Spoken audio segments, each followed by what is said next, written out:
My adoptive mom asked me to cancel my wedding and convince my fiancé to marry her daughter. It led to a shocking family fallout. Hi, the incident I'll be talking about is between my stepmom, her biological daughter, and me.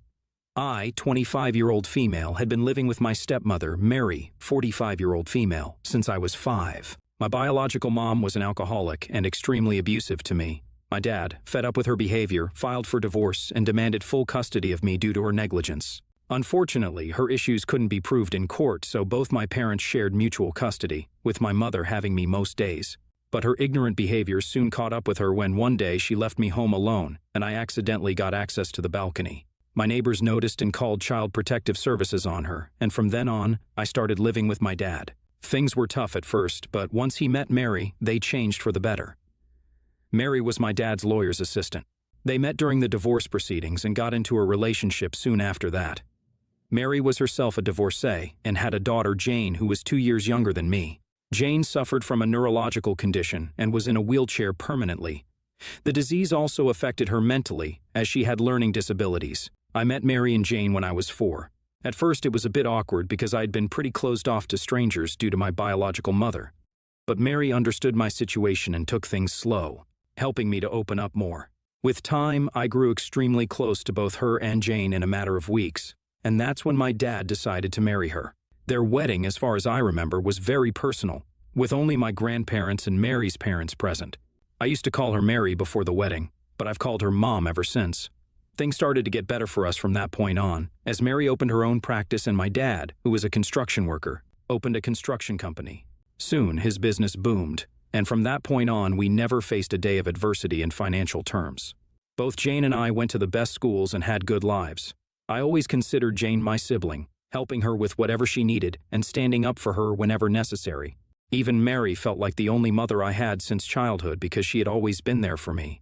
I have been extremely grateful to her all my life because she was the reason I was alive and thriving, and I have never failed to show it to her. We moved to a much better neighborhood when I started high school, and that's where I met my boyfriend, Ryan. Ryan lived 2 blocks down and was my classmate. We started going to school together once we realized we were from the same area and became good friends. He used to visit my house quite often and got along well with everyone, especially Jane. He was one of the few people she was comfortable around, and we all had a lot of fun together. By the end of last year, he asked me out, and I said yes. When I told my family about this, everyone seemed happy except for Jane. From that day on, Jane frequently became irritated with me, and we didn't talk much. Mary saw Jane's behavior and blamed it on her recent medication change. I understood and decided not to talk to her much to avoid fights and give her stress. So, Ryan and I applied to many colleges, and we fortunately got into the same one, which was a pretty good school. Everyone was overjoyed at our achievement, and Ryan and I couldn't be happier. Jane was still kind of distant with me, so I decided to talk to her before I left and sort it all out because, after all, she was family. After talking for hours, I realized by the way she talked about Ryan that she had a crush on him. Everything made sense, but I wasn't going to trade my boyfriend to sort things out, so I decided not to touch the topic at all. Jane and I got to okay terms before I left, and I was satisfied with that.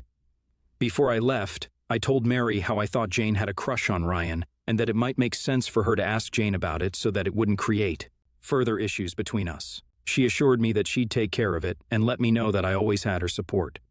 I got emotional at the thought of leaving my mom, and we both cried a little in the kitchen. A few weeks after this talk, I left with Ryan to go and set up my college dorm room. The next 4 years were great academically. I learned a lot, was a topper in most subjects, and bagged a few internships before my peers. I was overall doing well. My relationship with Ryan, on the other hand, wasn't at its best. We had been having issues since the beginning of college and were on and off for most of the time. I also heard a few rumors that he had cheated on me, so by the end of college our relationship was pretty much hanging by a thread. Our history, we both mutually decided that we should take a break for some time to gather ourselves together. I went back home to take a break after my degree for a few months and told my parents about the breakup. They weren't as surprised as I had thought, but that didn't seem fishy. Jane was also about to finish high school and asked if I could get Ryan to talk to her because she was planning on adopting the same major and needed guidance. I was a little hesitant about calling Ryan so soon after our breakup and suggested some of my friends from the same major, but she insisted she wanted to talk to Ryan only. So I decided to keep my feelings aside for Jane and texted him. After talking to her, Ryan called me and let me know that Jane was being extremely flirtatious during the call and he wasn't interested in her like that. I told Mary about it and she said that it shouldn't be an issue for me because Ryan and I were broken up. I didn't think much of it after that. A few years later, Jane was about to complete college, and I was working, still staying at my parents' house. I bumped into Ryan while grocery shopping, and he was doing well, settled, and enjoying life. We got to talking and met again a few times for lunch and brunches. We eventually ended up rekindling our relationship, and a few months into it, he asked me to marry him, to which I obviously said yes. The news of our relationship wasn't welcomed as expected by Mary, and Jane's disdain was understandable too, but it was the news of my engagement that wreaked havoc at my house. Jane threw a huge tantrum, which led to her having an anxiety attack, and she was taken to the ER. She was fine, but due to her predispositions, the doctors asked us to take good care of her and not introduce any stress. After discussing it with Mary and my dad, we decided that it was best for me to move out. I moved out soon after the incident and used to come home on weekends. Jane had now made peace with my engagement and was pretty excited about the wedding. She was originally going to be my maid of honor, but after her reaction to the engagement news, I decided to let her be a bridesmaid. Everything was going well with everyone, especially Mary, who was trying to be a part of every small detail of my wedding and was also paying for half of it. I couldn't have been more thankful to her for everything, and even mentioned it in my rehearsal dinner speech. 2 days before my wedding, on the night of my rehearsal dinner, everyone was drunk beyond measure, and Mary asked if she could talk to me in private. I thought it was going to be a mother-daughter talk, so I suggested we both talk in my room. I hadn't expected what was about to go down. So, Mary sat me down, began telling me how grateful she was to have a child like me, making me emotional. She continued that she had similar wishes for Jane, but that was a far stretch, and began to cry. I consoled her, and she asked me if I loved her. I said yes. Then she asked if I owed my life to her. It was an absurd question, but I answered with a yes again.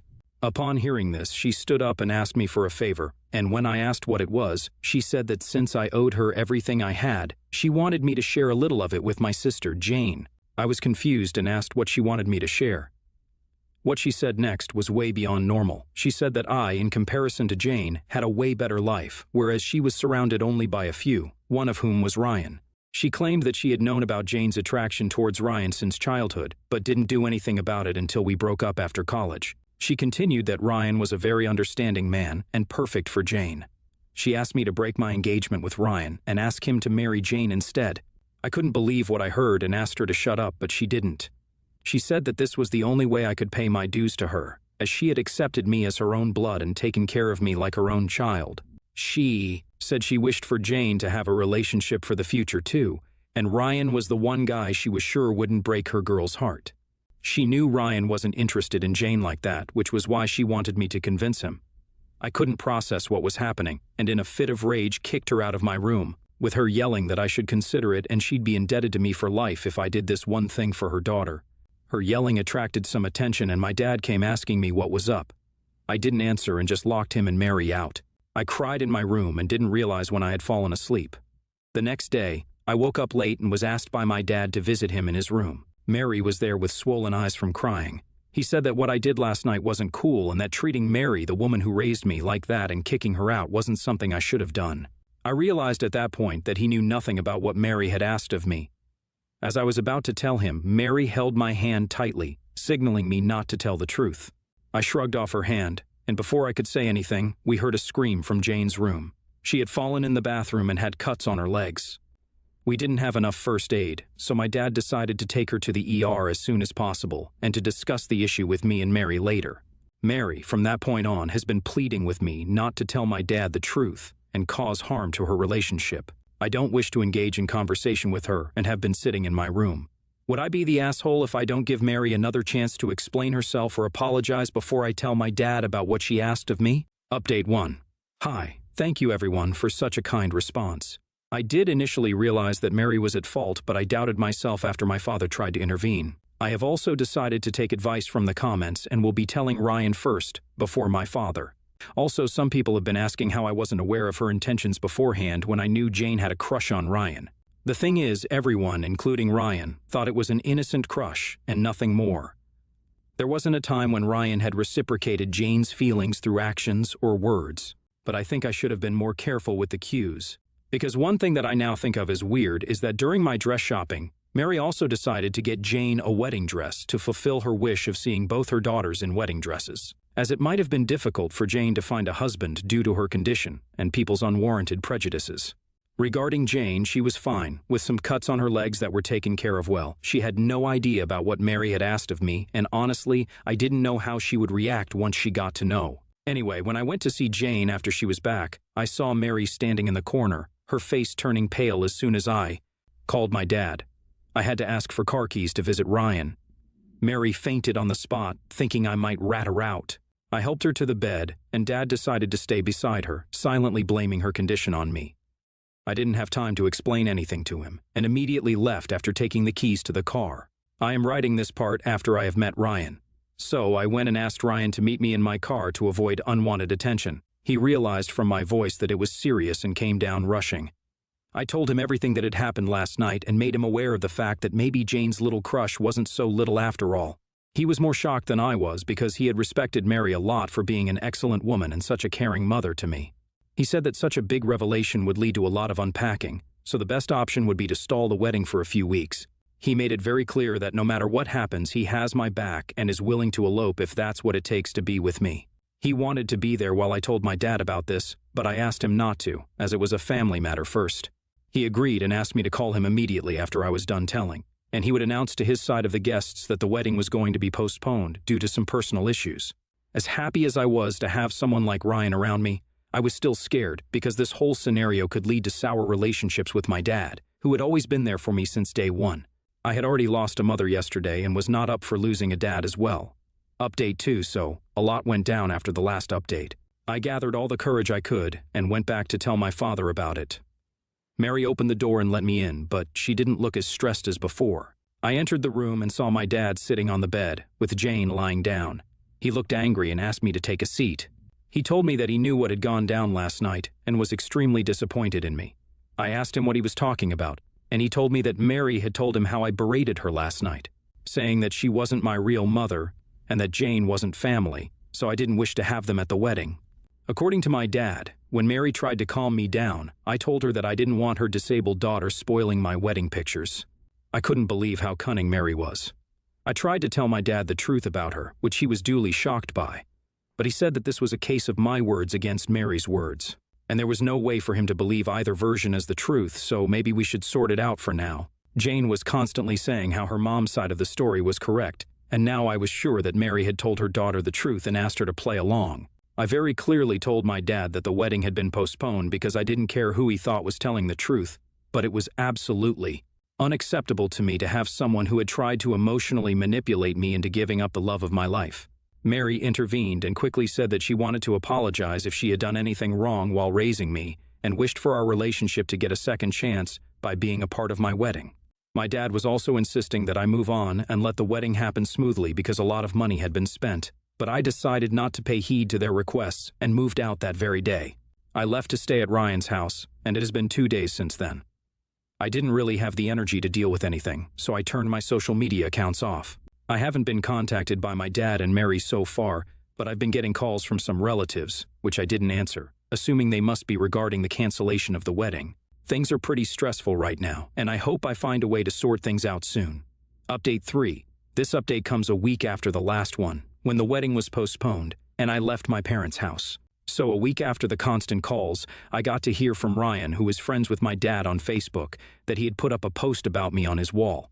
Apparently, after our relatives had tried to find out the reason for the wedding cancellation from me and got no answers, they decided to bug my dad and Mary about it. They had tried to contact me to at least make a public announcement as a family, but after they couldn't get in touch with me, he made that Facebook post. He mentioned in that post how he, Mary, and Jane were begging me not to ruin their reputation over petty family issues and respond to them because talking was the only way out of this. This post did more damage to the already messed up situation with our relatives, and all his friends on Facebook were now speculating about the problem and spreading rumors.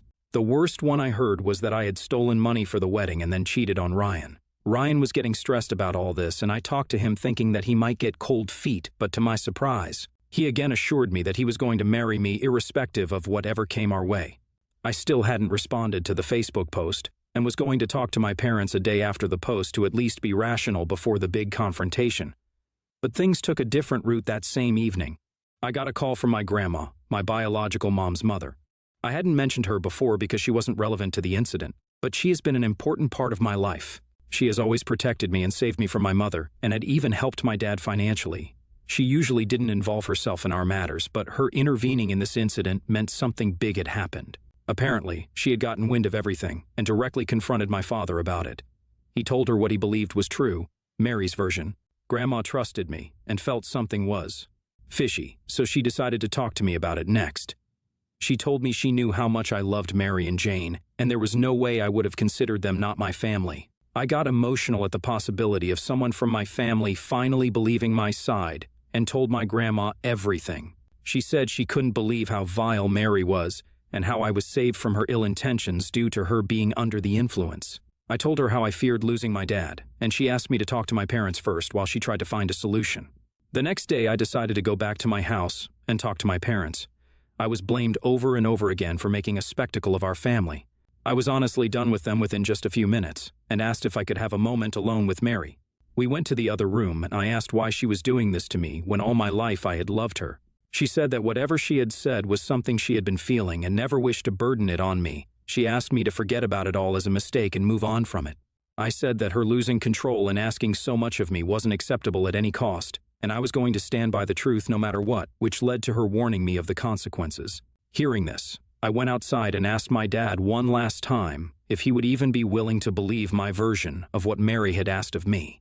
He said what I was blaming Mary for was very serious, and it wasn't possible for him to believe something so vile about the woman he had loved for so many years. He couldn't believe his own blood, but anyway, I'd gotten my answer and I stormed out of their house. The next thing I hear is that they have been telling people that I have abandoned them, so they were going no contact with me as well. I knew my grandma must be up to something, so Ryan and I will be visiting her in her country home this weekend. Update 4, I'll start this update with some good news. Once Ryan and I had reached my grandma's beautiful house, she suggested that since my parents had created such a messy situation, we should consider eloping and getting married in her backyard instead. Ryan thought of it as a good idea and called his folks to ask for permission. They were very happy about us getting married, so the next day, my grandma called her local priest, and Ryan and I were married. He announced the news to everyone via his Facebook. The post did get a few comments, but we decided to check them out once we were back home. My dad and Mary had also seen the post and recognized the background, so they began bombarding my grandma's phone with calls and texts. My grandma replied back to my parents, who were acting so desperately, and reminded them that they were the ones who had gone bad-mouthing me, so they shouldn't be surprised by this now, and ended the conversation. After the event, I told my grandma what happened at my parents' house, and asked if she had planned to do anything. She asked me what I wanted, and I told her very clearly that after Mary's so-called threat, I wished to expose her in front of my dad, assuming Jane already knew what her mother was up to. My grandma then revealed the plan to me. She said she had this huge chunk of money from her divorce back in the day, and she would spread the news saying that she was going to give all that money to me to start a fresh life after my parents had abandoned me. According to her judgment, she was sure that my dad and Mary would both want a share of the money, and she'd pretend to give it to them if Mary confessed, saying that she had evidence otherwise because I had accidentally called her that night. I was married to the man I loved and had a family with my grandma, so I had nothing to lose and decided to give this a shot. The next day, my grandma called my dad and let him know that she was going to give me her money because they had cut contact with me. Just as she expected, they were shocked and wanted to talk in person. So my dad, Mary, and Jane were at my grandma's house the next evening. They congratulated me and Ryan, but nothing much happened after that. My grandma had decided to have a talk with them the next day. As everyone was done with dinner, Mary asked if we could talk privately. She began talking about how my life was finally at peace, with me getting married, without the drama, with all this new money. I asked her what her purpose for the private conversation was because I didn't wish to engage with her unnecessarily. She said that whatever she had done that night was extremely inappropriate. I asked her to say what she did because I wanted her to feel ashamed of herself after spoiling my dynamic with my father and maybe Jane. She apologized very clearly for asking me to leave Ryan and convince him to marry Jane instead. She continued, saying it was all her motherly instinct, and that is yet again the reason we were having this talk. I expected her to say something along the lines of how I was her daughter too, and how she felt remorse and wanted to make amends by telling the truth. To the contrary, she told me that the kind of money I had now could help Jane settle and get a better future. I didn't cut her off and let her continue. She kept trying to convince me to give half the money I had to Jane because I could earn more. whereas life was already tougher for Jane, and now, with the love of her life married to me, this was the least I could do for her. I didn't say anything to her and began looking at the kitchen door behind her. I don't know how, but it must have been God's will that halfway through the conversation my dad had come looking for us, and he decided to stay quiet and listen to what Mary was saying. She didn't realize he was right behind her because she was too busy explaining herself to me. As soon as I looked at my dad after she was done, she realized he had been there the whole while and what a blunder she had committed. Mary tried to cover up whatever was said during the conversation and instead revealed a lot more about how she had known all this a while and was doing this all for Jane. My dad immediately called Jane and asked her if she knew about all this. Looking at the stressful situation, she realized it was best for her to tell the truth.